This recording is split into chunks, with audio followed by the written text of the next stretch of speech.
All right, hey, what's happening, everybody? TK here, TK and Drinks. And if it's a Wednesday, you know what that means. It's another interview with a Meadery Wednesday. I know that's a very not roll off the tonguey type of name, but that's what I got. I've been toying around with Inside the Mead Maker Studio because I was a huge James Lipton fan, and I was a big fan of Inside the Actor Studio. So maybe we'll start calling this Inside the Mead Maker Studio. So here we go, Inside the Mead Maker Studio. Today, I'm going to be joined by the cats from Cresheim Meadery. I believe there's some homebrewers out of Indiana. I want to say I believe that because I'm pretty sure they're not commercial. I definitely know they're homebrewers, but I don't think they're commercial. So talk to the cats from Cresheim Meadery. Now, I had done a review of their meads actually, I think it was a couple years back now, probably right when I first started doing this thing. They actually were the first homebrewers that sent me some bottles and said, hey, man, we like what you're doing. We'd love to give you love for you to give you a review of our stuff.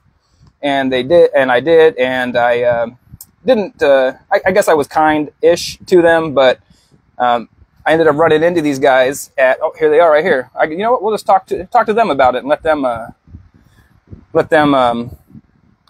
help fill in the parts of the story here. Cresheim Mead, invite. Yes. Invite. Oh, your invite is blacked out, Cresheim Mead. I don't know if you guys are on. Maybe you could try to send me a request. For some reason, it's not letting me send you one. I don't know if you're on the computer, on mobile or something, but it is most definitely not letting me send you an invite. So maybe you can try to send me an invite, see what happens there. But yeah, so thank you guys for at least popping in today. Always appreciate that. Seventh Circle, I see you. Beers for the birds. Athleen, what's going on there, brother? Pin beer. And hey, oh, there's Cresheim right there. So he's down. They're definitely down in the comments, but it is not letting me send y'all a request invite. I don't know if you're on. Maybe you need to be on mobile. Maybe it's not letting the computer version work. I don't know why. Instagram is stupid that way. Oh, what's going on? Shield Wall Mead. Always appreciate when you guys pop in. Yeah, so Instagram is really finicky about who can and can't join in, or not who can, but like what devices can't. If you're on different devices and they're not up to date at the same time and everything, it's really stupid. And I'm really working on getting a better version of this. So I've got a program downloaded called Restream that lets me stream to multiple platforms all at one time. Is how I did my, that's how I'm running that Mead show, which is my new Mead news show. Highly suggest y'all watch it because it is incredibly awesome for me. I'm having a lot of fun doing it. But I have not been able to get anybody to. Hey, oh, you got me a cent and I got you a cent. What? Cockburn Jasper sent me a request to be in my video. You want to pop in for a second, Cockburn? There's Cresheim. Go live with Cresheim Mead. Yes.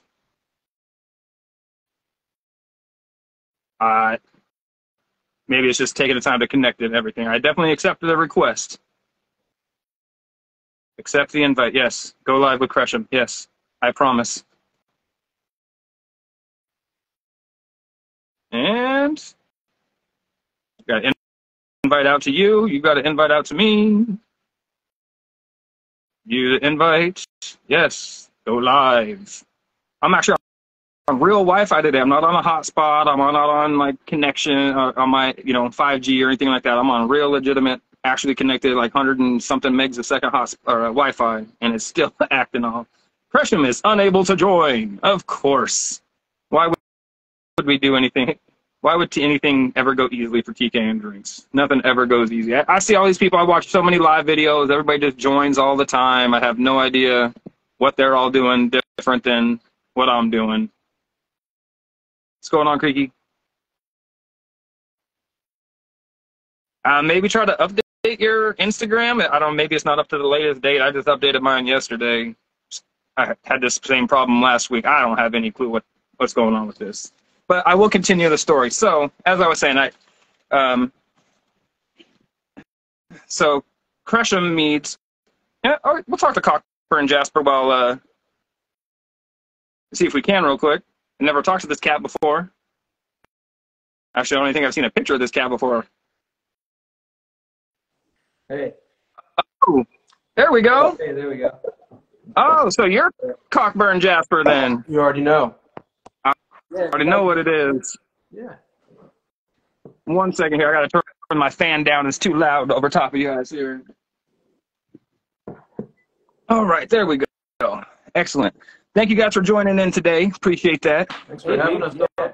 Thanks for inviting us. Oh, no, it's pleasure is all mine. So, as I was stating in my intro before you guys popped in, you guys were the first homebrewers to send me any bottle, or send me a bottle, any bottles for that matter. And you had sent me was a black currant something. Yeah. And yeah. So, kind of back this up a little bit. How I got talking to you guys about doing an interview was I ran into you guys at the after party during Sugar Belt over at Jeremy Clausing's house. Yeah. And you guys introduced yourself to me, and I made a gigantic ass out of myself. I did not remember the name or anything like that, and had to go back actually look through my reviews and everything. So I have to greatly apologize, and I made myself feel like a gigantic ass. Like a year ago. Yeah. That was the second melomel we ever made, and it sucked ass. Right. Yeah. Well, I'm glad that you guys took the criticism. Someone wanted to try it. Huh? We were just stoked that someone wanted to try it. Oh yeah, man. I'm always down to try any meads I can from homebrewers or anything like that. The more the merrier, I say. But so I did a review, and then didn't have any communications for about, like you said, about a year, maybe a year and a half or something. Ended up running into you guys, and you come at me with this bottle. It's got this awesome label. I didn't save my bottle. It's got if anybody after the interview when we're done talking, oh, he's got one right there. It's got this. It's got this like. Sheet of the label. We don't have the bottle. We have a sheet of the label. Oh, there we go. Yeah. So it's got this like painting on it type of look, and I'm assuming that's the name of the song is what the title is, the Sweetheart Blues. Yeah. Yeah. There you go. Awesome. So they hand me this bottle, this Sweetheart Blues Blueberry, and we talk a little bit. And I'm telling you what, that is one of the best blueberry meads I've ever had. And that's coming from a blueberry mead junkie, man. So whatever y'all did, however y'all got your process lined up or whatever, man, I am highly impressed. So y'all need to reach out to these guys, start swapping some bottles. Let's get these guys, let's blow these guys up. Blueberry is my favorite kind of melomel too. Yeah. So like getting it dialed in is real exciting. It's nice. Heck yeah. So really, originally this was an endeavor because I just wanted mead. I just started making mead because there's nowhere to buy mead, or at least local to me. Like local to us. Good mead at least. Yeah, there's nowhere to get good mead. So where do you guys live? Are you guys there in Indiana or Illinois area? No, Pennsylvania. No. Oh, you guys are in Pennsylvania. Yeah. Oh, which part of Pennsylvania? East, west, central? We're in to southeast PA. He's in Philly. Yeah, I'm in north of that. Yeah, I'm in northwest Philly. I got you. Okay, so there's some meaderies in the area-ish, but nothing like directly there in Philadelphia. I think there was the Philadelphia Meadwell for a while, but they actually closed down, I want to say, about a year or two ago. Dude just opened up a brick and mortar place in Kensington called Aaliyah Fermentory. That place near Human Robot? Yeah. Yes. Yeah. I don't know the place back near Human Robot was that may have been the Philadelphia Meadwell, the Philly Meadwell, but the other guy you're talking about, Aaliyah Fermentory. Yeah, no, he's down the block from Human Robot. That's what he was talking about. Yeah. Oh, okay, my mistake. Yeah, yeah, that dude. I've talked to him a handful of times. Him and I got in a little debate about how the the preferred ways to use citrus in our meads and stuff. And I'm a zest and juice guy. He's the whole peel guy, and we just kind of had a thing back and forth. But I'm actually trying to get him on as well. He said he was kind of busy getting his business up and running and everything. But at least you guys have something in the area, and you guys are hoping to go commercial and fill that void as well, or are you guys just trying to do what you're doing? No, just grind. If the liquor laws were structured differently in this country. Yeah, really. If I could make 5 to 10 gallon batches at a time, right, and just sell off small batches, I would. Yeah. Yeah. If you could do it part time as a small business and not to stake your entire life on opening up a commercial meadery, then yeah, it would be easier to do. But I don't know absolutely. In most of the country, but at least in PA, you need to own a commercial space and some kind of tasting room to be able to produce alcohol. So that's already a commercial lease. Pretty stupid. Fuck that. Yeah, that's if you just the alternate design, so you can't just crank this stuff out of your house. Mm-hmm.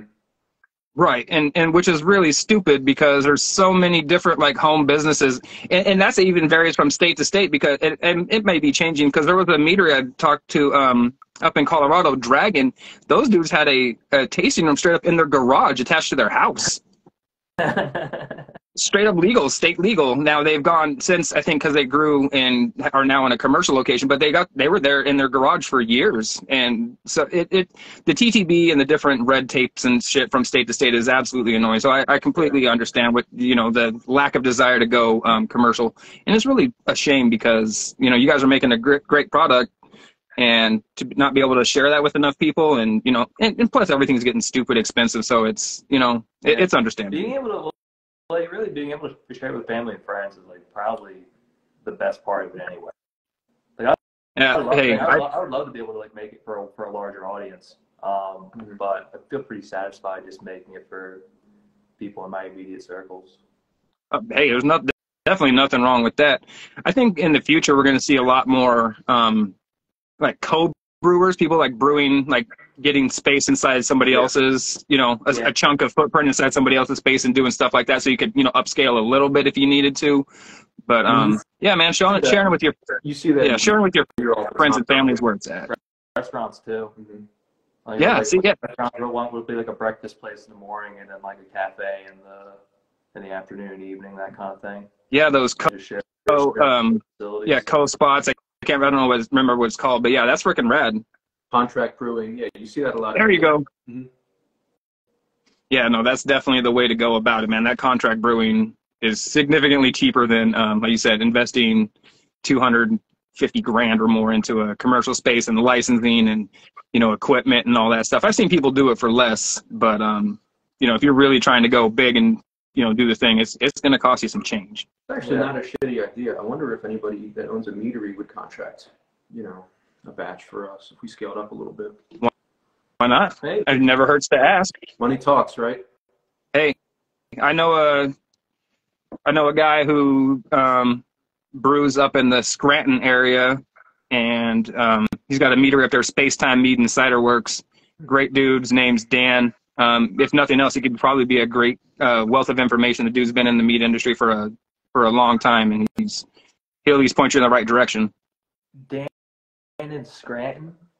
Dan at Spacetime Mead and Cider Works. They're just outside Scranton. I can't remember what it is, but it's in that area. Oh, Mead and Cider. You got the Spacetime Mead and Cider Works. Yeah, he was a homebrewer. He actually learned. Was a winemaker and then got into mead. So a lot of his practices are more wine based and everything like that. But he makes some really good stuff. He was one of the first meaderies that I reviewed when I first started this thing. So definitely reach out to him. Like I said, I don't know what he can do or anything, but I know at the very least he'll answer some questions for you and talk to you. He's a super cool cat. Okay, cool. There's so many cool little places that fly under the radar too, Yeah. Yeah, I mean, you talk to my wife. I've dedicated almost the last 2 years of my life to finding the small niche places. I follow so many places that people are like, I've never heard of that place. I'm like, me neither, man. It's crazy. Creaky Bones, his raspberry collab meat. Yes, so he does a raspberry. He does like 3 different berry collabs with this Honey Hole Winery, a raspberry, a blueberry, and I think he does a lavender one as well. But man, those are phenomenal. They're, like I said, he's a great dude, makes some great mead. So definitely reach out to him if y'all are interested in getting any questions answered or anything like that. But before we get any farther, are you guys drinking any mead tonight? Pop that one open. Dude, we have some meads. Which one? Pop the Trad open. Ooh, I'm always a fan of traditionals. Okay. Yeah. Here's a traditional we made last year. Okay. Not that fancy of a label. Not that fancy of a label. It was kind of the last one that we cranked out before we started really hitting on the mellow mellows, I think. Yeah. Like late last summer. And this is an orange blossom vanilla maple acerglyn. One more time with all that? Orange blossom honey, vanilla, maple. Orange blossom, vanilla, maple acerglyn. And maple. Mm-hmm. Gotcha. Yeah. Okay. So you fermented the maple. Yeah. Yeah. Got you. Okay. I think I threw some maple syrup in secondary. That was the maple we got in Vermont. Yeah. Yeah. That gas in Vermont. Yeah. We stopped at this gas station that had like gallons of maple syrup for $30. Yeah. Like, Yeah. like real, like A and B grade, not like the grocery store stuff. No, real tree gold. Locally sourced. Yeah. Tree gold, I like it. So grab the grip of that. Vermont's good for that. Yep. Kind of like it was stacked up like you'd see like windshield wiper fluid. Yeah, yeah. Big pyramid in the middle of the gas station floor. It's hysterical. Oh, it was actually in a gas station? Oh, yeah. We were like, see, my wife in the middle of winter, and it was like, oh shit, cheap maple syrup. My buddy Kyle up in New Hampshire is like, that's the truth. Mm-hmm. Yeah, my wife lived in Vermont for about a year, and she always waxes about how good the maple syrup was there. Every time we're at grocery store, she looks at the prices like, I used to be able to get better qualities for way less than this. It's true. Once you've had that stuff, oh yeah, like once you've had that stuff, it's hard to go back to the grocery store and pay like look how much this carbonated $15. Yeah. Also, there's no sediment at all. Yeah. Dude. All right, so I got to pour up 2 glasses of this. So I'm going to be drinking. What do you have? With a baseball bat from Misbehaving. Yeah. Yeah. Oh, cool. So, did you guys stop there when you were in over at Sugar Bell? I've never been there. I kind of stopped hearing about them in the last couple of years. Are they still cracking stuff out? Is that like a PB session mead? Is that a peanut butter they session? do one. This one, yeah, no, this is the PB&J mead, the with a bat. The one that they're most known for that I'm aware of is their one's called Same Old Jam. Yeah. Kind of has like that picnic tablecloth, red and white checkerboard, and those were the ones I was really hoping they were going to have there. I had one of them. It was like I think it was raspberry marshmallow, and it had some like floaties in it and stuff like that. But yeah. I've also read that they actually put like a lot of marshmallow and stuff in there, so it very well just been like latent marshmallow. It didn't taste funky or anything, and I wanted to talk to them about it. What's that? Was that the one with Jimmy's in it? It was marshmallow. Someone doing like in the rest of the country, those are sprinkles. Yeah. Jimmy's sprinkles. I'm familiar with both terms. Yeah. Okay. Yeah, but no, they this one had marshmallow in it, not Jimmy's, and it just, like I said, I think it was just little bits of marshmallow that they added in secondary that were kind of just floating around, but I didn't. I just wanted to, be sure. Like I said, it didn't taste funny or anything like that, so. But I was hoping to pick up some of those or try a different one while I was there, but they did not have any. But they did have a with a bat, and that's my wife's favorite. She's a peanut butter and hers are peanut butter and jelly meads. So I feel like PB&J meads were huge in like 2017, 2018, and then they were kind of like a fad that went out of style gradually. Yeah, I could probably see that. That was when Garage Yeast first dropped PB&J Crime, or maybe that was Superstition. Superstition. You know what I mean? Yeah, Superstition, peanut butter jelly crime, Garage Yeast. Theirs is the Boogs. Yeah, the Reboogs or whatever. Vitas, yeah. Mm-hmm. Yeah, I have one of those. Like peanut butter and jelly crime is okay. It's not my favorite. But I can't stand Garage Yeast peanut butter and jelly ones I had. They were just funky. They're hit or miss. And I had a bad experience with Chad. It was not it was not an awesome experience. Yeah, they've kind of lost face, I guess. It is what it is. Oh, so this one's definitely super peanut buttery. My wife says it tastes like goobers. Yeah. Like that. Got peanut butter, jelly mixed together in one thing. Getting a lot of all right. Marshmallow off of this, but also like, I don't know, like some melon and some plastic. That? Yeah. Melon? And you say, I'm sorry, what? You got plasticky? I was afraid it would be worse. Let me put it that way. That's what I thought you said was plastic, but you said this was like one of the last ones you made before you really started getting serious with it. Last time I had this, it was better. Yeah. Oh, that's unfortunate. Plastic, but not totally shitty, Yeah. Drinkable? Kind of a note that's developing. Exactly, yeah. There you go. Like I said at the beginning, it definitely, it definitely carbonated itself a little bit in the last 15 months or whatever, so that's interesting. Also, he moved Gotcha. in the interim, so who knows what impact that had on development. Yeah. Yeah, it happens. Can't wait to see what's next.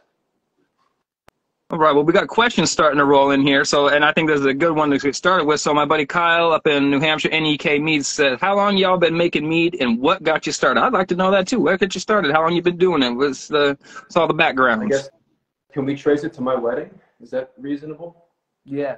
I was into mead since probably 2017 or give or take a year, just collecting and drinking and trading, you know. But at my wedding in 21, I bought a magnum of Empyrean to have just at the bar for pours for everybody.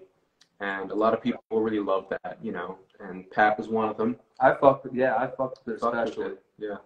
Well, I think even before then, you were bringing around good mead. Yeah. Because there wouldn't have been a reason for that to have been on my radar if I didn't already give a fuck about the meads. But I feel like that was the catalyst where you were I want to make this. Yeah, I need more of this. And then when I discovered there was no more of this, just kind of like got some cheap homebrew stuff. How do I make this? And started throwing in there was a citrus batch and a blueberry batch originally that was just like swill. I did you've seen like Joe's Ancient Orange Mead. Yeah, that was my first one. And that was alright. And then I did an early like proto blueberry batch. And I don't remember what was wrong with those, but they were wrong. I don't remember how though. Probably way too jet fuely. In the beginning, they were pretty good, and they kind of turned in the first 6 months. But it was definitely like POC, like proof of concept. Like this can be a thing, you know? Yeah. Because you weren't using any kind of real fruit or even derivatives of real fruit for a while in the beginning. Just flavorings? I think it was just. No, I was using fruit from the grocery store. Really? But I was soaking it in water. Okay, that's what it was. Water, fruit, and then the batch of 2 batches ago was the first waterless. Yeah. Before the that was like a whole different. Yeah. A whole different product. Yeah. After that, we tried figuring out the waterless mellow mel thing with canned preserves. Those were all bad. They were pretty bad. Yeah. And I've still got those preservatives and stuff in them that's not going to ferment. It's going to fuck with your yeast and shit. Pectins and I shit. guess so. Yeah. Yeah. Like it all smelled and tasted really good when we like uncanned it, but no, it didn't like the yeast, or the yeast did not like it. Yeah. But then I would say like early 2022, what really changed the game was getting the fruit from New Jersey. You know, we're 20, 30, 40 minutes from Jersey out here, and for my money, Jersey has the best blueberries in the country. You know, they got that loamy soil, and the bushes just fucking explode out of it. And there's guys that wholesale, you know, that'll just grow huge 10, 20 acre crops, sell them twice a year, and wholesale them frozen. So we started grabbing those, you know, breaking them down a little bit with some enzyme and mashing them up. Got a little off Amazon, and the rest is history. And now you guys are making one of my favorite blueberry meads I've ever had. That's freaking amazing. And now we've made one more mead. We made one more mead. Yeah. So you mentioned it was a waterless. I'm assuming this is the Sweetheart Blues is a waterless as well. Yeah. The one before it was called Gossamer, and that was the first waterless that uses actual fruit that we pressed. Right. Okay. The only difference between this batch and that last batch is the species of blueberry. The species of blueberry, and I threw some vanilla bean in this one. Yeah. So early season blueberries are called Duke blueberries. They all these ones are a bunch of different species of blueberries, but like this particular farm rotates between 2 crops. They have like this sweeter, like fatter, velvetier, like softer blueberry, Duke blueberry, and then later they switch to like a hardier crop, smaller, little less sweet, a little more bitter. Those are the Elliott blueberries. And that I think is where... So the one that you have, the bottle we sent you is Elliott blueberries. Yeah. But that's probably why it takes so well to all the sweetness from the honey, because it's got that natural tartness and astringency to, you know, compared to like the other blueberries that kind of juxtaposes, whatever that word is, against the honey and everything like that. The best, I think the best ones that we've made have been where you have a tart flavor complementing a sweet flavor. Like I think we did a very small batch of blueberry blackcurrant, and I think that was the best thing. That was a blend, wasn't it? No, it was straight fermented fruit. Yeah. And we only had a gallon of that, and we didn't yield a whole lot, but I think I say you got about 7 bottles out of that probably. What's up? You probably got about 7 bottles out of that. Yeah. couple 187s, exactly. Right. And then I think we have exactly one more, like one left sitting in the There's basement. We gotta drink that, But I'm thinking that's the direction to go in next for this upcoming crop. I want to get I mean, the blueberry season, it takes them like 3 months, I guess. I can't not fuck with blueberry. No. It's kind of very silly. It's very silly that like everything I make is fucking blueberries, but like I love blueberries. But there's no reason to do this if you aren't using blueberries. Yeah, I mean, we've had some success with trads. We've had some very moderate success with other fruits, but it's pretty, you know, the discrepancy is pretty huge. You want to try this one? Yeah, pop that open. Yeah, you want to dump that? I'll finish this. So while you guys are doing that, what's your yeast profile that you're using? You guys using D47, B71 like everybody else? You guys got some sort of special hidden yeast that you prefer? Yeah, I like Mangrove Jacks a lot. Oh wow. Yeah. I usually don't hear a lot of cats talk about Mangrove Jacks. But I can't say anything. I've never had it, so. I came upon them just because one was just as good to try as another when I was just trying different things out. Oh, absolutely. The first one I used that I had success with was Mangrove Jack's M05 Mead yeast, which is called Mead yeast. Yeah. A little number nomenclature is M05. And then the other one is Mangrove Jack's CY17 dessert wine yeast. Okay. Yeah. I'll have to give those a shot. The stuff that you like, the stuff I gave you a bottle of was the CY17 dessert wine. See, my thing is I don't have temperature control, so that's why I use Kvike. I found that Kvike is pretty hardy, regardless of hot or cold or neutral. It just does what it does. It's like a workhorse. Mm-hmm. Been thinking about throwing some summer batches in with that because of the temperature fluctuation here. Yeah. I fermented a batch of, I think it was my Manuka Honey Traditional. I fermented it outside when I was in Phoenix, and I think at one time it got up to about 110 degrees. And that was with Kvike, and it worked out totally fine. It fermented down to, well, I'm still getting my numbers and everything, but I think it started roughly about 1095 and finished at about 10.5. Yeah. And then I back sweetened it up to like 1055. It took a gold, so I had to do something right. See, my buddy Kyle's asking, do you guys send meads to comps? And he says that they think the Mangrove Jack's yeast is the KV1116 that's been rebranded. If that's the case, I'm not going to be able to use that because I had a, for my experience that in the motorhome, that KV1116 is not as resilient as the Kvike will be. But if I ever get popped down somewhere, that would definitely be one to try. Yeah. So Kyle in New England asked if we send anything to comps. We did once, the beginning of last year. We sent a couple iterations prior of the Blueberry Mellow Mel. Was it waterless? That was Hermes. No, that wasn't waterless. No, none of those are waterless. Yeah, and then we also sent Acerglyn or Methaglyn rather. Ooh. Right? Now we only did one comp. We only did one comp. It was the Savannah Dombrass Cup. Yeah. Oh, Dharma's Cup. Yeah, the one in Savannah, Georgia. Yep. Yeah. I judged there this year. It was awesome. Yeah. So the Blueberry Melomel ended up taking silver in its category, which was Melomel with spices. Yeah, spiced Melomel. Yeah. Fruit spice, yep. Yeah. And then the wind-up space, which was the traditional with cinnamon and vanilla, ended up also taking silver in its category and then I also sent them a bottle of that blueberry black currant. And that did not place. Yeah. And that confused. That one did not place. 2 out of 3 pulled silvers. Yeah. We were hoping to finish on the leaderboard at one point, but it was a good experience for being we were like 5th overall. Yeah, it was a really cool experience for being under a year into doing this, you know. Right.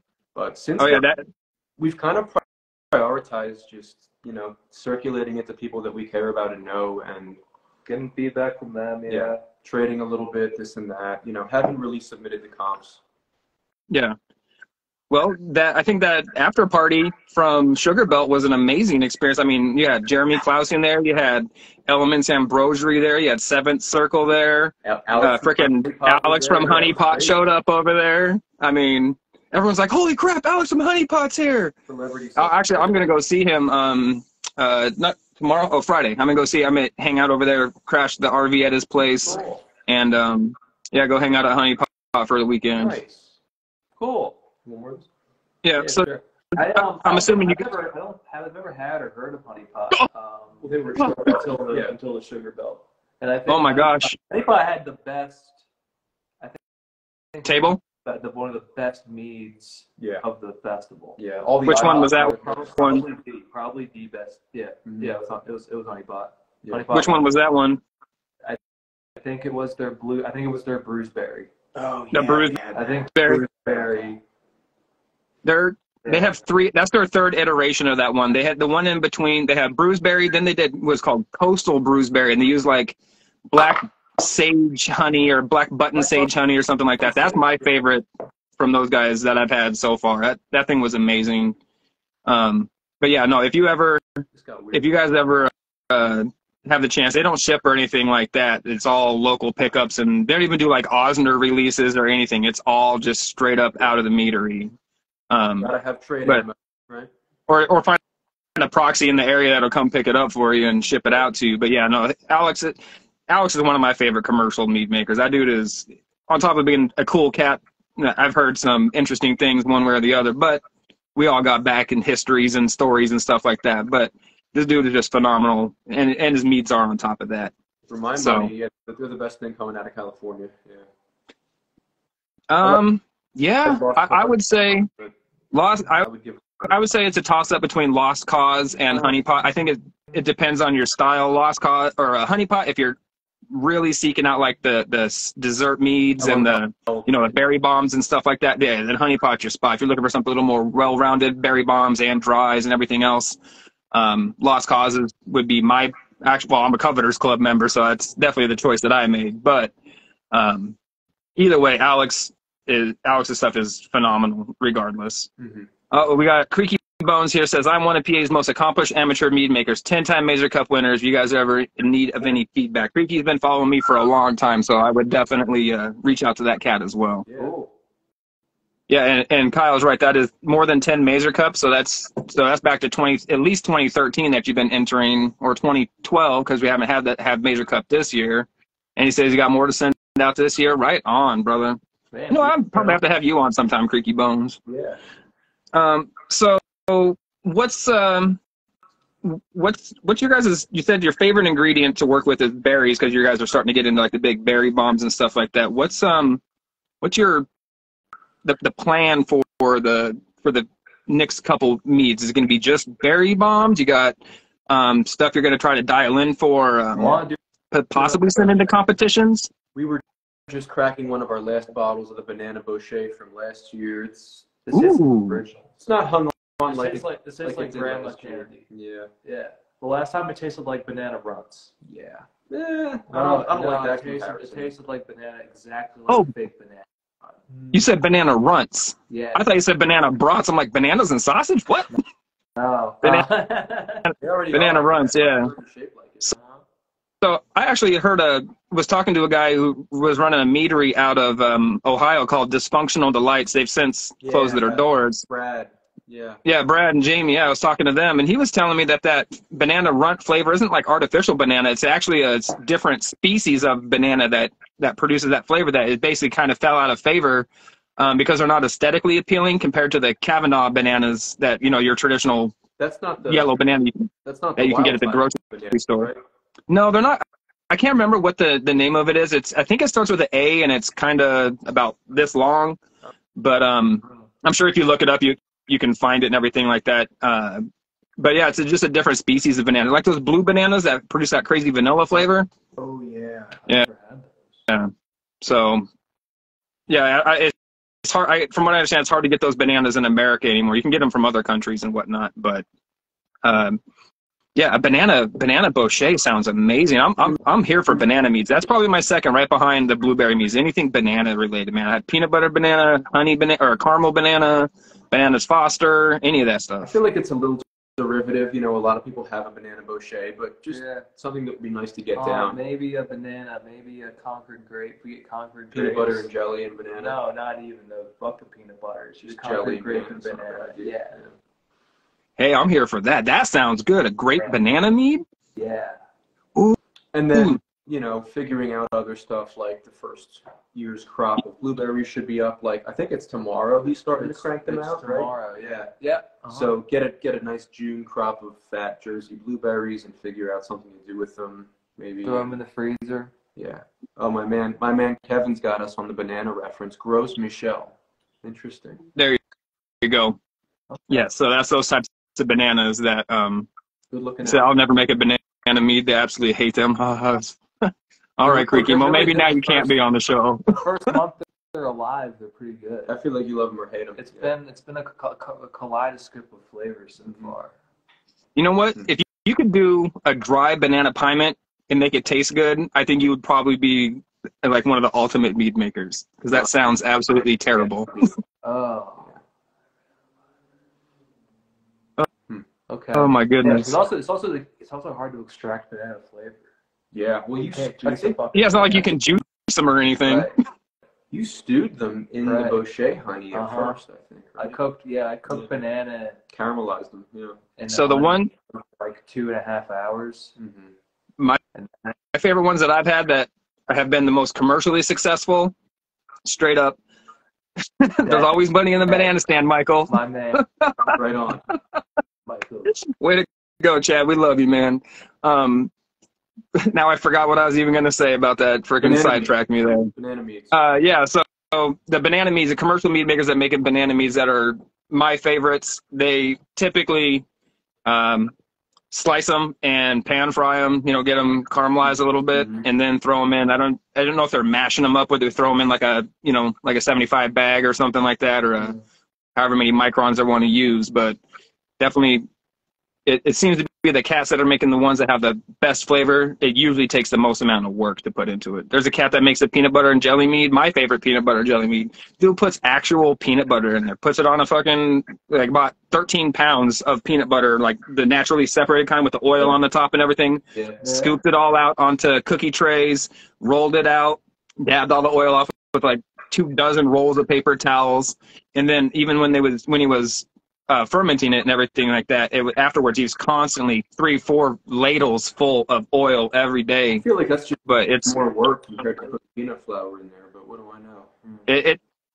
It's all about the flavor profile you want to get out of the end, man. I'm not saying that you can't make a good mead with those. Yeah. I'm saying that my favorite ones that I've had, typically it's somebody's doing something that is putting that extra effort, going that extra mile into it to make them stand out that little bit more than everybody else. But yeah, no, that's a ridiculous fucking amount of work. Peanut powder ends up tasting it. I feel like you end up knowing if it's peanut powder. Peanut flour, peanut flour, or like I think a lot of cats use that, like PX2, like the peanut butter powder. That I don't know if it's dehydrated, but we've never tried any of that. Yeah. I would, well, I mean, if you're gonna, what's that? So we're all natty. Our process is pretty barbarian. Yeah, I can understand a barbaric process myself, man. Like I said, my fermenting space is probably about 7 cubic feet. Oh, man, it's so small. It's gotta be fun. He's got this awesome cedar closet, like that. I guess old people would use to put nice coats in so the moths don't get it. Hell yeah. His house has this like maybe 10 square foot cedar closet, and it's great for fermenting. Dude, I'm so envious. That's amazing. It's like a little closet within a closet. It's got a double door, yeah. It probably perfect. I was to say, it probably has nice temperature control in there. The aroma is beautiful, yeah, man. Yes, dude, that's freaking rad. Like I said, I'm incredibly envious of that. So your flavor layering process, like you're putting fruit in. Now that you're doing these like waterless ones and everything, so you're putting fruit in primary, fruit in secondary. How are you trying to layer your fruits or add your fruits and different ingredients to get the flavor profile you want? Do you throw everything in there all at one time and let it become an amalgamation? Do you put one and then another one based on like strength of intensity of flavor profile? It really depends on what it is. So with a lot of the fruit, with a lot of the blueberry, you could, I think, just throw it all in the same. Just throw it all in primary, and it'll come out the other end pretty damn good. Sure. I've found when we're messing around with maple syrup, it's that maple is definitely the sort of thing you want to throw in secondary. There we go. I don't think alcohol. I don't know. So it kind of seems like yeast. Like different sugar sources have different they've had different priorities when it comes to like whether or not yeast will go for it. Right. And like blueberries supersede honey. Like honey, we'll put honey at like a 4. Like between 0 and 10. We'll put blueberries at 8. Yeast love to eat blueberries. They'll go for that usually, and that'll make some pretty good tasting alcohol. Maple syrup is up there too, but like we've had maple wines. Like we've had wines that are just maple syrup and water. And they're disgusting. I think I got one up in Vermont that just was terrible. Like you could tell it was all in primary, fermented, bone dry. Yeah. Right. So I don't know. So if you're using a sugar that doesn't taste that good fermented, but you do want that flavor in there, just like put it in secondary. Right. So the yeast will tire themselves out in primary and like primarily hit like your honey or your fruit. Yeah. But if you throw like some of the harsher sugars in later, like yeast tolerance will like probably be up there enough where they won't consume that much of that more intense sugar. The residual sugars that are left over and whatnot, or the new ones that you're adding in there. Are you adding sugar to secondary as well, or not sugar, but like additional sugar sources, fruit or honey or anything like that? Are you basically like that Sweetheart Blues? Was that all primary and nothing? With the maple stuff, we put the maple syrup in secondary. Put more fermentable sugar in. Yeah, we haven't done one of those. But all that berry flavor came solely out of primary. You didn't add any You didn't add any blueberries or any honey or anything to secondary. All that flavor came straight from the berries in primary. Oh, with the Sweetheart Blues? Yeah. Yeah. Holy that was all primary. Shit. Yep. Yeah. That makes me even more impressed because I was convinced, had myself convinced that was like blueberry juice or concentrate or something added in the background as well. That's all primary blueberry. How many pounds a gallon? It's got to be in the 5 to 6 range at least. I want to say it was 60 pounds of blueberries. I want to say we got about a gallon of juice per 10 pounds. Yeah, we probably got 6 gallons out of 60 pounds. But we also split that bat. We split. No, wait, no, we didn't. One was a blackberry blueberry blend. I think you're right. No, one was the blackberry. From that time, one batch was just blackberry, and then the other batch was just blueberry. Okay. And I think the time before that, I tried a blend. Yeah. That was kind of just a last-ditch effort to save something that was destined to fail. Typically, depending on berry variables and yield and size and that kind of thing. No, I think about 10 pounds. So it was about 10 pounds to yield a gallon of juice. Yeah. And that Kyle says no water, great quality fruit, and a bunch of balancing sweetness will lead to amazing things. I'm having to agree. I'm damn straight. It really is one of those things where the quality of the ingredients speak the loudest in your product. Yeah. Oh, I use good clean ingredients. You'll get a good it's gonna be good. I've only had to dump one batch that I made so far, and it was my only one that I'd used heavy fruit in, and it's because I wasn't paying attention, let it get a little warm, and it grew a gigantic layer of mold across the top of it. Nice. Oh yeah. You know what the worst part about it was? It was ready to bottle too, and I was just being lazy. Yeah. That's the worst. I've done this thing, Oh, it was. My wife was so mad at me. It was a cherry cardamom, and that thing was fucking amazing. It tasted like the innards of like this wild cherry pie type thing, and I kick myself in the ass every time I think about it. But I'll create it again. It's on the to-do list. Oh man. So where do you said you've been following the mead industry since about 2017-ish times. Where do you that's about 6-7 years now coming up ish. A little before then, but I probably first had Schramm's Style of Fortune like 2016 and had my mind blown, all that stuff. Yeah. where do you guys see the meat industry going in the next 5 years or so? I mean, I've seen even in the past 2 or 3 years, just since the pandemic, I think that kind of threw everything for a loop de loop, and everything's kind of changing. I see lots of places that I was expecting to be open, closing, places that I didn't expect to last are growing bigger. Like it's bananas out there. I mean, maybe this is a glass half full prognosis, you know, Sure. but looking at the way that craft beer has ceded market share to other kinds of alcohol in the last couple of years, I think there's room for mead to grow. I think, you know, people like to drink shit that's sweet and gets you drunk, generally speaking. I would say, you know, there's only room to grow upward. I don't know if it's gonna like do you think it's gonna enter mainstream?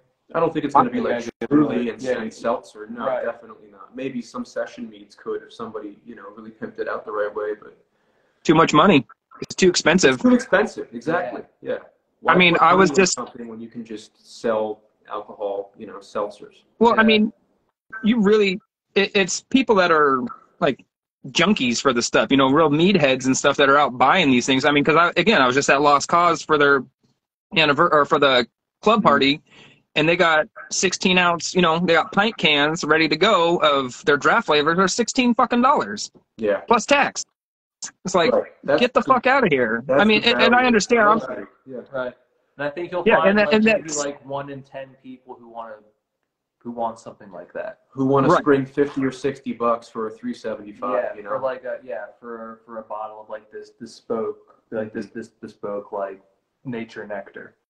So the cost benefit thing, or the, you know, price point limits a lot of the market, and that's why I think that it's not gonna. I mean, it'll continue to grow it's growing at an exponential rate right now. I think because of how like small the industry is, but I think it'll cap out a lot smaller than, like, especially like maybe the only cats that'll cap out smaller than that would be like the hard kombucha people, because kombucha's already got a really small market as it is. But the ciders and the ciders are going to continue to grow monstrously.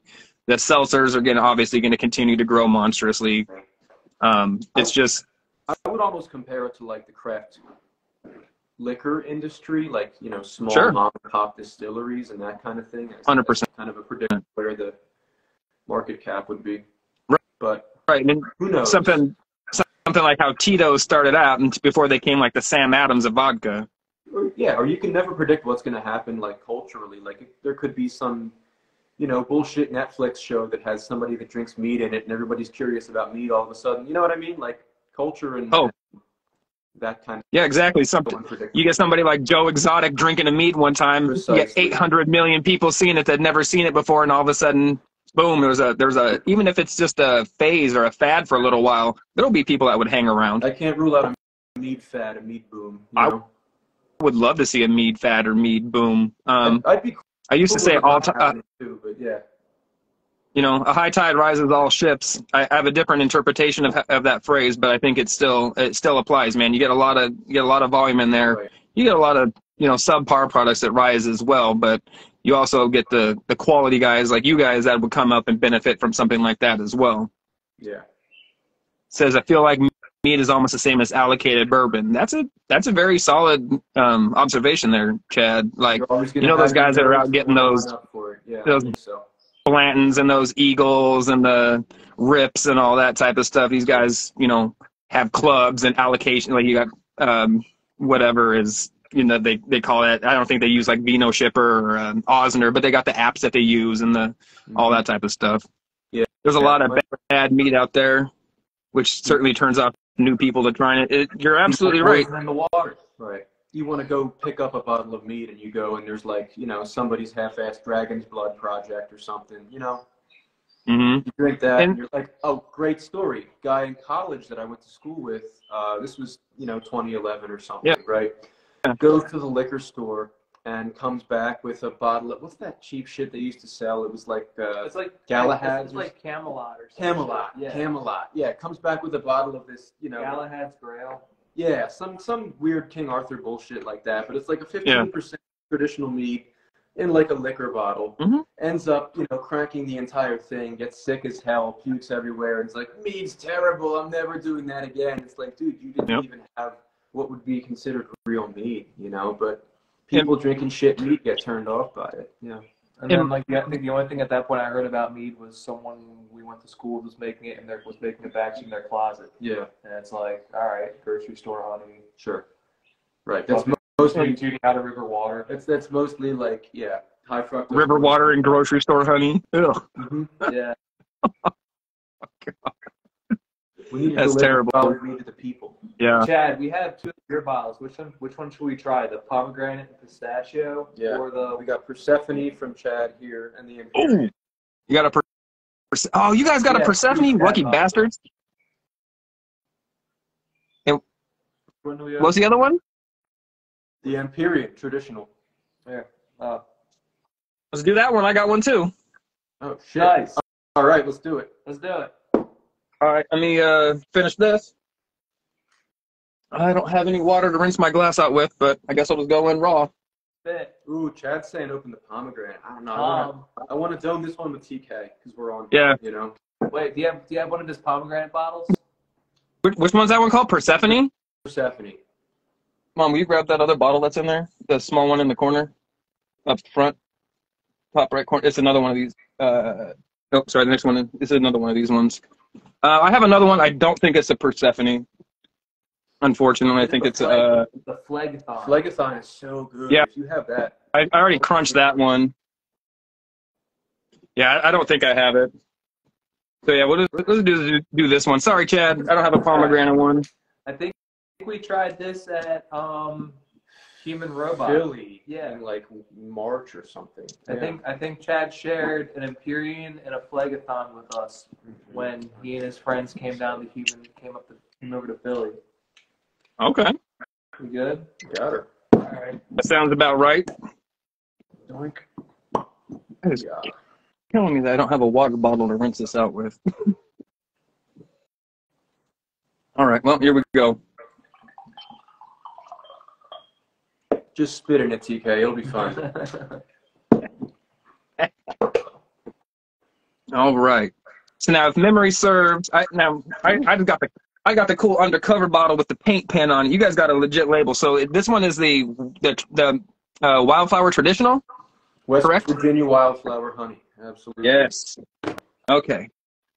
So I have not. The Czech 10 is so good. Don't even sleep on Human Robot. Nice. Yeah. I'm getting like a really intense beeswax from this Beeswax, bottle, eh?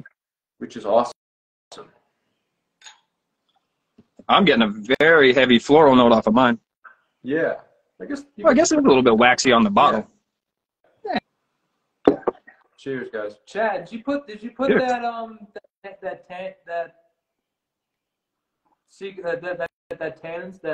extra tannin in?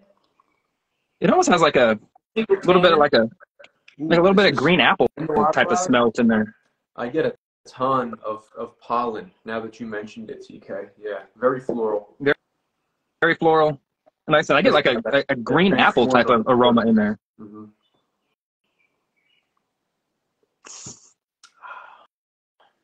French, that's what it is. That's what it is? I can absolutely taste that. Yeah. There it is. I'm on the French oak. I've used Hungarian oak in my last project. I was unhappy with the Hungarian oak. What notes did you notice from that? It was a less vanilla-y version of American oak that took longer to impart. Because I think the Hungarian oak is it was only a medium toast on it, but I threw a ridiculous amount, like 5 fucking ounces into 3 gallons. And you know what, I asked Chad last year, like, how much oak do you use? We were farting around with putting, a handful of chips in. Yeah. And he's like, I fill half the fucking thing up. And I was like, oh my God. Right. Yeah, you guys think about the surface space in the barrel. There's a lot of fucking surface space touching that product.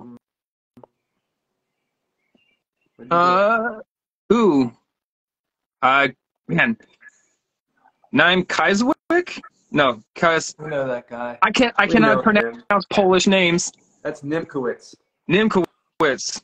Is that their first name, last name? I'm assuming it's a last name. That's my buddy Kyle. It's Nimkowitz K. Nimkowitz K. Oh. Well, Thank you for stopping in, Kyle. Says, How has the increase of popularity of home beekeeping influenced the industry at all? Are you guys home beekeepers as well? He's asking that because he has had a hive for the last 2 years, and then Pat just started a hive this spring. Yeah. Oh, very cool. I haven't heard, everything I hear from people that start home beekeeping is like that do it for like the mead part, not as just like a hobby or wanting to be beekeepers, but specifically they're beekeeping and mead making. Yeah. He said that question is bait. It totally is. Yeah, he's just waiting for me to kiss his ass. Oh. So from his first harvest of honey with excellent quality well water, he made a really nice smooth traditional that just came out buttery and delicious. So pretty cool. Yeah. Sounds kind of like Chardonnay-ish. No, not quite. It's just very smooth. Yeah. Oh, very cool. Said you're honey potting. I don't know what that means, Chad, but it's like entrapment. Yeah. Oh, got you. But I'll answer your question legitimately. The guys that I know that have started again beekeeping that are mead makers as well, they find I hear that they find that it's incredibly expensive hobby, and you don't nearly get the volume of product that you want at the time that you're needing to make or wanting to make mead. You know, it would take a significant amount of time to, you know, some guys like you might be able to benefit from it, but if you're trying to do anything close to, you know, large scale production, it would just be an absolute nightmare. You wouldn't be able to do it on a home level. To the contrary, I mean, it depends on what your aspirations are, right? But sure. That guy that just asked that question, my friend Kyle, yielded a shit ton of honey on his first try, you know, and was giving away jars of it, had enough to throw in, you know, several batches of mead, you know. I think he got like 30 pounds total, or 30 pounds per hive by the end of the season. And see, 30 or 60. Well, how many hive? If you got one hive and you got 30 pounds for a season, and I mean 30 pounds that's a significant amount. I mean, I don't have 30 pounds of honey sitting around, but like I'm saying, if you're thinking about it like on a quasi-commercial scale, if you're trying to do something, you know, if you're trying to do something on the level like Jeremy Klausing, you know, is 30 pounds a hive. You know, how many hives would you have to be able to supply yourself for an entire year? Oh yeah, no way would it be a consistent. Neighbors you're inevitably pissing off. There we go. If you just want to do something that's like an expression of the terroir that you're on, you know, or something that's totally locally sourced, it's a cool thing to be able to do with relatively minimal effort, you know. Yep. Oh, and on that note, anybody who's watching, if you're ever in Arizona, hit up the Arizona Honeybee Company. They've been at a couple of the farmers markets I used to go to. They got a variety of desert honeys out there, and they're all top notch. I know everybody in Arizona always goes to be seasonal, but like we're talking about supporting small businesses, everything. Check out the Arizona Honeybee Company. Those guys are some legit cats. What's Arizona honey? Everybody goes bananas for the fucking orange blossom honey. That's like the biggest thing. Then comes out mesquite honey. I'm not a fan of either one of them. Like mesquite honey, in my opinion, like I've had more bad, quote unquote, bad mesquite honey meads than I have good ones that I like. And then orange blossom is just, for me, like if you don't hide the flavor of the orange honey, the orange blossom honey behind something, it just creates this really weird flavor that I'm not a fan of. And I've had meads that have been orange blossom honey that I love and enjoy, but just like straight away as the honey is definitely not my bag. Yeah. Orange blossom's all right. I lose my shit over clover. Clover has been the one that's yielded us the best results, pretty uniformly. Yeah, I don't know if we've made a really good orange blossom yet. I haven't seen any clover honey in Arizona. I doubt that you can get clover honey in Arizona. I could be wrong. Everybody, you know, gets clover honey. Gets it out of like the Midwest, North Dakota, South Dakota, stuff like that. We source all of our honey pretty much from a place in eastern Pennsylvania, right on the Delaware River, over from Jersey. You know. Okay. Well, they don't actually get there. So they're a packaging. They're a wholesaler. Yeah. Yeah. Sure. So they source their honey from all over the country, and then just yeah. So that guy I was telling you about up at Space Time Mead and Cider Works, he goes to a similar type of cat, and the dude had palmetto honey from, he sent his bees down to like Florida or Georgia or something like that. Yeah. And came back. And that's probably my favorite trad that I've ever had. It was a palmetto trad. It was like drinking a camping experience. It was like this little bit of like smokiness to it, a little bit of like campfire type of vibe to it, a little bit of like floral green to it. It was just this wild combination. He didn't filter it, so it had this like funk to it. It was so unique and so good. Yeah, Dutch Gold is a great company to get honey from too as well for a guy. Absolutely. So I'm looking forward to trying some of the Tupelo stuff that Joe from Zymarium's cranking out. Some of the, you know, heirloom Florida Tupelos and stuff like that. Talking about $60 fucking 375s. Yeah, like I don't know. Yeah, that's the zone I want to get into though. Yeah, I want to. Yeah. I'd love to talk to those guys as Empyrean. I'm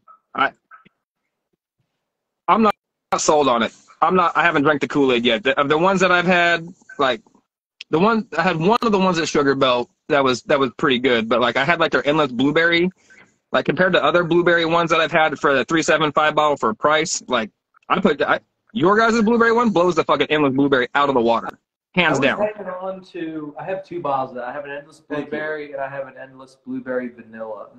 I haven't had that one. Maybe that one's better. I don't know. I don't know, but kind of like what you said about what we were talking about earlier about scaling up. I think sometimes you set the bar too high with homebrew. Yeah, and when you scale, I mean, it's a tale as old as time. We see it with beer too. You know, trying to maintain control. Look what happened to Dysfunctional Delights. I mean, that's it. You start off small. Everybody loves your stuff. You know. And I think there's a lot of people. Oh yeah, yeah. I mean, there's tons of shit that happens. That's kind of what I'm getting into. Is I think a lot of the issue that people run into is they unfortunately get surrounded by yes men that just like friends and family is the only people you give your stuff to, and they're gonna pretty much always be cool with you. Right. You know, at least not be overly critical. You know, they might, at worst, they might say, "Oh, I like that. That's pretty good," and that'd be like the one that they would never drink again. And you're like, "Oh, pretty good. Hey, that's at least a step in the So that's why we welcome all the negative feedback and all the constructive criticism we can get. You know, like that's why we brought the stuff around to Indiana last month, and we're trying to get absolutely. God, you know, like what do you think of this from people that know? So. Yeah, and that's why I was so bummed that our rig had broke down and we didn't actually get to bring it out to Indiana because I had my homebrews I really wanted to get some feedback from all these cats on it, and I didn't even have, it was broke down. I was out of state from where it was in California. I was back in Arizona and flew out and didn't have any of my meads. They sat there unattended for a month and change. It was ugly. Thankfully, some of your stuff, TK. You gotta send some out to PA. No, I got So I got my first 3-gallon batch that's going to produce a significant amount of bottles. And unfortunately, I got my other ones. I got 3 bottles of a Mayambo traditional. Did you try the Mayambo over at Triaxial? For Triaxial? Yeah. I wanted to, and I ended up missing it because I got caught talking to so many people. Yeah. Oh, yeah, dude, it's so hard to get to all those booths. You're like, I'm going to get every booth. I'm going to try every mead. Like, even if you focused on that. Easier. And, like, year 3, I show up and I fucking know half the people. And it's like, man, I just want to talk to these guys. I don't want to even wait around in these lines to drink, you know? It's tough. But I want to 100% down from Triaxial for sure, because that sounds like something I would love. Yeah. So they had a Mayambo. Triaxial traditionals at the Sugar Belt? Yeah. I don't remember. Yeah. It had a big elephant on the bottle and everything like that. But yeah, those guys at Triaxial, they did a Mayambo traditional. So I got 3 bottles of my Mayambo traditional left. I got like 8 bottles of a Guajillo traditional that I made. It didn't come out very well. Like everybody that I've talked to, like nobody likes the way Guajillo honey ferments. It's like great for back sweetening with, but like it creates this, it almost has this like bottom shelf vodka type of taste to it. Like our experience with buckwheat. Yeah, seeing buckwheat's one of those ones like. It might be good for blending. That's back sweetening or blending. Well, I don't think exactly. Back sweetening. I think back sweetening is cheating. Like I don't know. That's a controversial opinion. Back sweetening is fucking cheating. We don't back sweeten. No. Sweetening is most definitely not cheating. If you want to like latch on to like if you want to get the alcohol flavor. What was that honey called? Miambo. Miambo. Yeah. The one from Africa is the Miambo honey. The one from Mexico was the Guajillo. Guajillo, like the peppers, the dried peppers. Yeah, like wow. yeah. It's the flower from those pepper plants, and apparently they can only harvest the honey every like 6 or 7 years or whatever it is because of the cycle of those pepper plants or whatever. That's crazy. Yeah, that's awesome. I picked it up at Walker Honey Farm in Texas. So a freaking gallon of it was $80. Hope you still have some left. Yeah. Have you tried any of the honey from the guy in Hawaii? Everybody's fucking with that stuff. Oh, yeah. Everybody's Sean. Sean Daryl Harris. Yeah. So this is my jug of Guajillo, and I will if I can. It's like an IPA, dude. It's thick. Yeah. Yeah, it does. Oh, it's honey. Oh, I thought that was your mead. Okay. No. Yeah. Okay. Yeah, I thought that was mead too. I thought that was mead. No, this honey has been sitting in here. I don't know why it's as solid as it is. It's been in like 75-degree temperatures and stuff. But yes, to answer your question, yes, I've got some of Sean's honey up there. My wife's gonna grab it as well, and I highly recommend his honey. We have like 4 bags of it. Yeah. You guys got 4 bags? We can't crank through it fast enough. I got some Princess Blossom. I got some Oolé Blossom. I have some. Yeah, we just bought traditionals from the Princess and the Oolé, and they're actually pretty decent. I want to try the Tropical Fruit Blossom next. And then you have that? Did you order tropical fruit? Yeah, I have the tropical fruit, and I have some of those gooey vanilla beans too. Yeah, his vanilla beans are excellent. I have some of his old growth cinnamon bark too. And then I found out that I work with a dude who lives in Hawaii. He just spends his days fishing and fucking around with his bees. It must be nice. Yeah. It seems like it rules. What did I do wrong? Yeah. Yeah. It turns out he also makes mead and keeps bees and does all that fun bullshit. Mm-hmm. So we get to talking. He's supposed to send me some honey at some point. Good. So even more Hawaii. Yeah. That Princess Tree is my favorite honey that I've had from him. Like the Uli was good, the La Jolla was good. I've got that one I just had was Monkey Pod Blossom. I think I have had the Lemon Blossom. I think I have some. So Monkey Pod of the lemon. Yeah.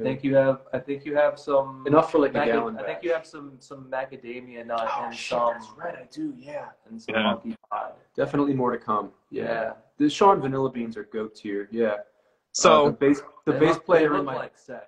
The bass player in my band doesn't make alcohol, but his wife makes vanilla extract, and he asked me to order those beans. a pound of Sean's vanilla beans. And that's a good deal. $130 for a pound of those vanilla beans is a fucking screaming deal. I was like, dude, cut me a couple. Yeah. As a thank you, and I'll get you whatever you need. Yeah. I fucks with Sean's stuff. That dude is amazing. Yes. And the price is 20 pounds of honey, $96 shipped right to your door. Lands. You cannot beat that.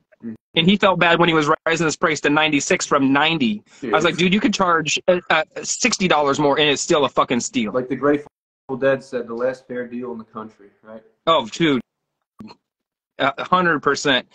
Yeah, I got a 3-gallon that I'm doing right now that's got probably about, I want to say it's 12, but I started to think back. It's probably only about 9 or 10 ounces of vanilla beans in it in a 3-gallon batch. So I'm going ballistic with that. Uh-oh.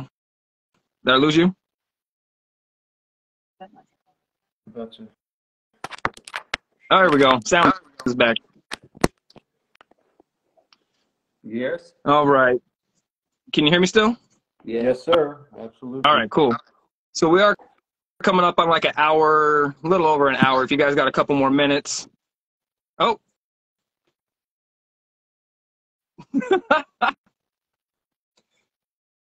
Maybe. Pardon while we're having technical difficulties. Oh, and they may be gone. Oh man, I was just getting ready to go through my rapid fire questions and everything too. So hopefully they come back. Oh, are we back? Maybe. I can hear you now. Don't try. Okay. I can see you. You're sideways, but I can still see you. It works for me. You good? Can you see? We're like Paul Giamatti. Exactly, sideways. Nobody likes that joke. Why? It's corny. You said rapid fire questions? I did say rapid fire questions, so let them rip. right, so this is my favorite part of the inside the mead maker studio. So, what's the first thing you think about when you get up in the morning? I can't say on air. Yeah. What's the first thing you think about in the morning?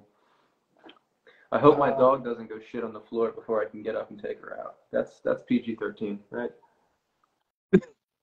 I got these series of questions like, go do my job. Yeah. I can't wait. You can be real. I don't need no bullshit answers if you don't want to give them. I can handle the real stuff. Hot or cold? What's the next one? Temperature outside, coffee, in general. Soup. What are we talking? Girls? Hot or cold? Your choice. I like cold. I'll go with hot. Provide a little keep contrast. it cold. Keep it interesting. There you go. Toilet paper. Hang over the front or drape over the back? Over the front. As long as it's on the roll, I'm happy. Yeah, I'm happy as long as there's toilet paper. I don't care where it's at. What? I'm happy with toilet paper as long as it's there. I don't care if it's hanging or sitting or whatever. There you go. Yeah, as long as it's not my hand. As long as I'm not tearing up a little cardboard roll to make do with, I'm happy. That sounds like somebody who's had to do that before. I've had worse stories. Yeah. Your favorite breakfast cereal from when you were a kid? From when I was a kid? Or now, your choice. Dude, Raisin Bran. When you were a kid? Yeah. Man, your parents hated you. I like Raisin Bran too. Raisin Bran, it's not like Raisin Bran doesn't have sugar. It does have sugar. I know. I was a Frosted Flakes kid, but lately I've been doing the Special K protein, extra protein. That's not bad. Especially on gym days. Yeah, it's great. It doesn't taste like that terrible, you know. I grew up eating granola as cereal, so. It is just inedible. Would you say, TK? I grew up eating granola as cereal, so. I fuck with granola. Very hippy dippy. Yeah, I like granola. I like granola. I like a little bit of honey. I like a little bit of oats. Granola's underrated for sure. Yeah. Better than Captain Crunch, you know? Yes. My mom owned stock in Birkenstocks. Ooh, wow. Yeah, I grew up both my parents are hippie. My dad still has hair halfway down his back. Whole house smelled like patchouli. Nice. Oh, God. Sandalwood and patchouli, my two fucking mortal enemies. Right on, brother. What was your first car that you had? 2009 Toyota Matrix. Wow. At 2009? Were you like 12? I'm 32. Oh.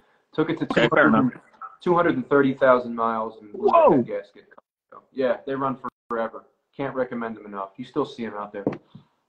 Okay. Yeah, they only made them for a couple years. Those Matrix were cool. Still like 13 or 15 or something. Yeah, but they're fucking awesome cars. People collect them. Nice. Burgers, pizzas, or tacos? Oh, his car was another Toyota. I also had a Toyota. It's like a 93 Toyota. And now we both have Volkswagens. Now that we're learned adults, we both own Volkswagen. All of my friends drive VWs. Yes. All right, who's got the GTI? God, two of them.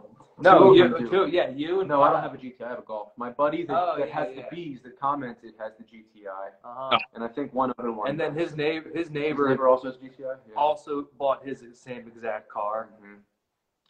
I love GTI is my favorite Volkswagen. I want to get a diesel Rabbit and throw propane injectors on it so fucking bad. Me too. My old man had a diesel Rabbit in the 80s. Yeah. Oh God. I want a plaid seat, the plaid seats. Kyle has that. Yeah. I want that. Yeah. Or a two-door Jetta would be fucking rad too. Is that what you they only fucks with a four-door Jetta. Yeah. Yeah, they only made two-door Jettas for like. I have the 2012 2-point slow. Dude, 2-point slow. I didn't know that's what it was called 12 years after I had it. It's like, you know what? That fucking car's been good. That makes a lot of sense. Yeah. Everybody called the Honda Del Sols the Del Slows back in the day because they're so heavy. Nice. All right, burgers, pizzas, or tacos? Oh, dude, tacos. I'm a Taco Bell guy. Yeah, Taco Bell. Although I will not turn down a good piece of pizza. When you're up in like New York, there's some really bespoke pizza up there that'll make you change your religion. If I had to pick one thing to keep me alive for the rest of my life, it would be Taco Bell. Oh. That hurts my heart. I mean, I like tacos, but in Arizona for the past 20 years, like I can't even go to Taco Bell anymore. I'm just used to stopping at some lady's van on the side of the road and grabbing homemade tacos. Don't know how good you have it. It's regional, right? I think we all agree that burgers are mid, but like you said, some of that pizza when you get to New York is esoteric, man. It will literally change your life. Dude, if you're ever in Harrisburg, PA, go to Pizza Boy Brewing, Owls of Hampton, and they have like 100 taps from all over the state. And then they also have a cheesesteak pizza with a lattice crust like your grandma used to make. Oh, it's yeah. fucking delicious. My favorite slice in the world. That was insane. That's freaking bananas. All right, if you could have any superpower, what would it be? Any superpower? Every batch of mead turns out a dime. 10 out of 10. That's a decent superpower. Laser eyes. I want laser eyes. Yeah. You know what? I want tank treads for legs. He wants X-ray vision. Don't listen to him. He wants X-ray vision. No, man, I can take tank treads. You ever played Twisted Metal? Yes. Yeah, I want to be Axel. Okay. All right. That's fair. I can get on board with that. But you're talking like back in like the PlayStation 2 days, right? Yeah. Yes. Yep. I want two big wheels. I want to attach my arms to two big wheels, and then I also want missile launchers on my head. God, I haven't played Twisted Metal in forever. I love that game. Pool or darts? Pool. Yeah. Haven't shot in like 3 years, but same. Yeah. Worst job you ever had? Days at the dick sucking factory. Fluffer at the meadery. Fluffer at the meadery. Yeah. Keep the maid. Oh, that's terrible. No, I'm kidding. I haven't had a lot of terrible jobs. Well, I guess I used to scrub floors and shitters on third shift at a group home, and that was when I was fresh out of college. It wasn't that bad. I played a lot of RuneScape, picking up the neighbor's Wi-Fi connection, and I was 23 and single. Yeah. Yes. My worst job. I love that. Somebody else's fucking wet dream, probably. So. Hey man, yeah, if you can play RuneScape on the clock, I think you're winning there. Yeah, didn't know how good I had it. Right. Dude, mine was probably Walgreens. It's pretty shit. I've heard the one it was when I was working at Walgreens, or the one day that I was a security guard at a Walgreens. Oh God. This predates. Yeah, I've heard. I was a security guard for a day. Wow. And it was a nightmare. It was the most boring fucking day I've ever spent doing anything. Just standing there for 8 hours. Not doing a fucking thing. Not doing a fucking thing. Yo, dude. If I see someone steal something, I just tell on them. Oof. Yeah. You're not even allowed to chase them or beat them up or nothing like that. Loss prevention. Yeah, loss prevention. Even if I was supposed to do that or was asked to do that, you bet your ass that would not be happening. Right. You can fire me. No. And they did. Or did you quit? No call, no show. Fucking no. So the dude misread. The dude couldn't read his own schedule. He called my house phone. He called my mom's house multiple times in the morning, trying to like wake me up for a thing that I was like not supposed to fucking be on. Nice. And then fired when I told him to like go fuck off, he got even madder. Yeah. That tends to happen from time to time. And then I never went back for another shift. Nice. Solid. If you could star in any movie, what would it be? Star in any movie? I could star in any movie. Yeah, you replace yourself with the main character in any movie. What movie would it be? The Shining. Jack Nicholson, the black dude, the little kid. No, I'd be Wendy, TK, with my mile-long cigarette ash. Slow clap. Well played, brother.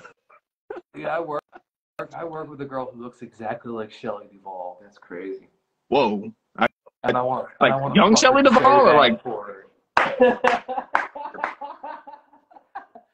Like, dude, you look fucking scared. Yeah, like all the time, just got those wide eyes. Like he's always like there's always something spooking her. Yeah, it's totally like that. Like you look like you're in the midst of shock. Like, I love that. I love that on you. Oh, that's hilarious. Christ. All right, if I wasn't a mead maker, I would be I mean, that's meat beater.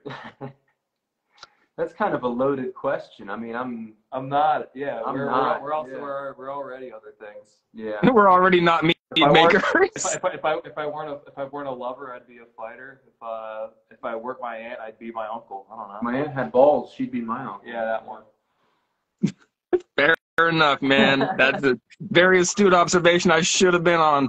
You guys are not already professional mead makers. I have kind of a Batman existence in my day job. I'm a drug and alcohol counselor, so yeah, the irony is rich in my life. No kidding. Oh my gosh, there's a lot to unwrap right there. I don't think we got the time for that. The game chose me, you know. Man. A lot of insight into the craft. Mm-hmm. Oh, dude. All right. And if you could meet any one person from history, who would you pick? I hate this question. You always hate this one? It's not, you're not one person. Like, who is someone from history? Not like the guy or something like that, but somebody you think would be neat to talk to. Damn. I mean, you can't go wrong with any of the answers. I mean, yeah. I'd love to talk to Jimi Hendrix. I think that dude was really going places in the music world. Like, I think he's probably one of the only cats from that generation. Like, if Jim Morrison wouldn't have died, I don't think the Doors would have nearly the notoriety that they do. Same with Janis Joplin. You know what? Jimi Hendrix, I think. When I was asked this question, I said John Bonham from Led Zeppelin. Yeah. That's a solid call too, man. Ted Kaczynski's final thoughts, if they weren't scrawled across every in his own feces. Yeah. Mm-hmm. Yeah, I guess he's on the list. He just died, what, a week ago? Not even? I thought it was yesterday. 2 days, yeah. Yeah. Sunday, Saturday, yeah. That's freaking crazy. Well, happens to the best of us. It happens to all of us, unfortunately. Unless you would get like one of them things where you can upload your Neuralink, like Elon Musk, where you can put your brain in the internet and all that stuff. I think that'll be a thing before too long. You ever read Philip K. Dick? Here we go. I have not. Now we're getting into it. Now we're getting into it. Shoot me that the author and a book to read, and I will definitely give it a shot. If you like sci-fi, or if you like psychedelic shit and you like sci-fi, Philip K. Dick's great. Definitely. Definitely into psychedelics. A lot of book and movie adaptations, like you may have seen Minority Report. Mm-hmm. Tom Cruise Minority Report. That was a Philip K. Dick book. That was a short story. Do Androids Dream of Electric Sheep? Do Androids? Yeah, that was. See that one? Blade Runner. Oh yeah. That's right. Androids Dream of that's Blade Runner. Yeah. A Scanner Darkly. Oh, that movie's fucking bananas. A Scanner Darkly is a Philip K. Dick book. You'd like PKD. Yeah, you would. You would. A Scanner Darkly is the one that was all the cell shaded stuff with the bugs and. Yeah. That shit was fucking weird. Yes. Like real paranoid, real weird. Mm-hmm. Yeah. I remember I was in like a weird movie vibe. I was watching that one. I'd watched like Pi and what's the other one that did Pi? Requiem for a Dream. Oh my god. Train Spot. You know, I was just in like a whole crazy movie, era and stuff like that. But some of the all-time drugged out movies. Yeah. Yeah, absolutely. It was a time in my life. I get it. Well, thank you very much, cats from Cresheim Mead. I'm going to forget your guys' names every time. Pat and Jack. Pat and Jack. There it is. So reach out to these cats. They got bottles for trade potentially if you guys got something. After listening to you guys for an hour and a half, I'm really upset that I don't live closer to Pennsylvania so I could hang out and drink with you guys on a more regular basis because you guys are some cool-ass dudes. Sounds like you're it'd be fun, dude. Sounds like you're on the road a lot. Come on up, yeah. We live full-time in the RV right now. We're going to be in California for a little bit, but we're actually looking at houses and stuff in like Erie, so I mean that's significantly closer than Arizona. I know a great fucking meat maker in Erie. We'll have to link up. Oh. Yeah. Definitely. If I get out there, that'll definitely be hitting you guys up. David Lynch stuff is great too. Yes. Well, gentlemen, I am up against a thing on my end, so I would love to continue to talk for the rest of the evening. But if you guys aren't already following Cresheim Mead out there, go give those guys a follow on the Instagram. I don't believe they're on Facebook, maybe Twitter. I don't do the Twitter machine. So. Nope. No Elon Musk for us. No Zuckerberg, yeah. Fair enough. I can definitely get on board with that. So like I said, go follow the cats at Cresheim Mead. Get some bottle swaps going out there. Let's get their stuff more widely distributed and get some more people drinking their delicious meads and maybe even some of their not delicious meads. Get them some critical feedback. Try them all. Try them all. Yeah. Oh man, you'll never know if you don't. Exactly. Oh, what's going on, Mr. Brulahan? Thanks for popping in. Yeah. John's a cool dude. Hell yeah. So, like I was saying, thank you guys for popping in today, and we'll get a bottle swap going. We'll get some stuff going on. And like I said, I stand by what I said, that I genuinely believe your guys' Sweetheart Blues stands out above the vast majority of commercial blueberry meads out there. Thanks, man. That's really sweet of you to say. Thanks for giving us a platform. Thanks for having us. Thanks for loving our shit. Well, you know I mean what I'm saying, because I would have told you if it was a 34 like your other mead. No, dude, I watched you give us a straight 60 or out of 100 or whatever, and we earned all of that, you know? So appreciate the accolades for sure. No problem, gentlemen. Have a good rest of your night, and I'm sure we'll be talking over the messenger. All right, cool. See you, man. Take her easy. Later on, gentlemen. Peace. Peace. Like I said, that was the cats from Cresheim Mead. Go give them a follow if you're not already, which I can't understand why you're not. By the end of this thing, like I said, there's a couple dudes that are out there making some phenomenal meads and some not so phenomenal meads. But hey, it happens to the best of us. Thank you all for being here. Next week, we're going to be speaking with the cats from Pie Road down in Tampa. Now, that's going to be on a Tuesday. They had an event or something going on Wednesday. Or could it be possibly that I told them a Tuesday date? And, yeah. So, anyways, it'll be on the 27th next week. That'll be Pie Road. The following week on, I got my weeks all messed up. So, next week, 21st will be, next Wednesday, the 21st, will be Illumination Mead. Now, those guys are co-brewing. I believe that's what they said they're co-brewing. We'll get that all straightened out. But they're going to be at, I believe it was Mortalis is opening a satellite location up in New York somewhere. And I can't remember where. We'll get them talking about. But they're going to be co-brewing out of the Mortalis location in New York. Then on the 27th, Tuesday, will be the Pie Road. And then coming up on the 5th of July will be Mr. Brulahan. Get talking to John. He's got a club membership coming up. Anybody who's watching this right now, be sure to look out. Go follow Brulahan if you're interested in joining his club membership, because he does have that coming up here in the next about a month from now. But you should be following him just so you can stay up to date on all that stuff. And yeah, so thank you all for being here. TK and Drinks, another interview successfully in the books. Y'all have a good rest of your night, and I will see you next Wednesday, if I don't see you on Saturday for that mead show. Thank you very much. Peace.